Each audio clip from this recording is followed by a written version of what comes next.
Welcome to this week's episode of the Pullist Examiner. This is my weekly video where I take a look at the top 3 comics I'm looking forward to reading on New Comic Book Day, and the company's made it really easy this week for me to pick that top 3 because I'm only going to be getting 3 comics this week on my pull list. So let's look at them, those 3 comics, at least in my top 3 order.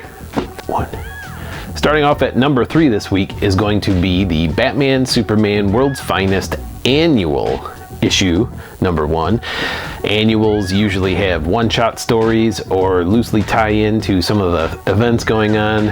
I'm not exactly sure what we're going to get from Mark Waid in this issue, but I will say I have been loving the series. Dan Mora does a great job on the artwork, and Mark Waid does a really I would say almost like a throwback type style story with the writing, and he's been doing great with that. And I will be looking forward to reading the annual, even though it probably does not have direct links into the current continuity of the story from the main series.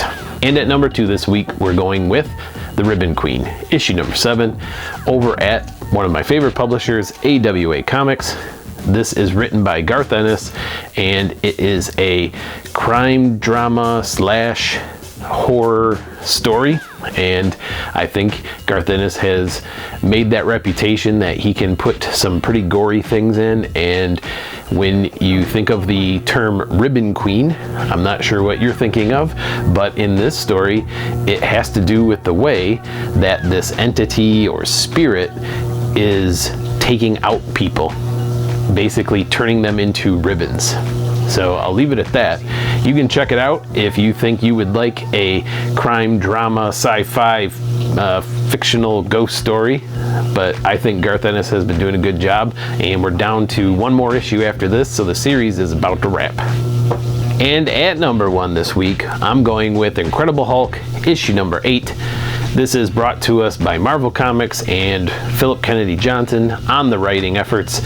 I have mentioned this series many times as it started over the last 8 months, and I have to say that I still am probably sticking with my opinion that this is probably the best title I am reading coming out of Marvel Comics.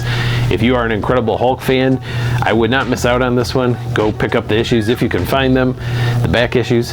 It has just been a great read, and this current arc they threw Ghost Rider in, so you get a little bit of Ghost Rider action with Incredible Hulk.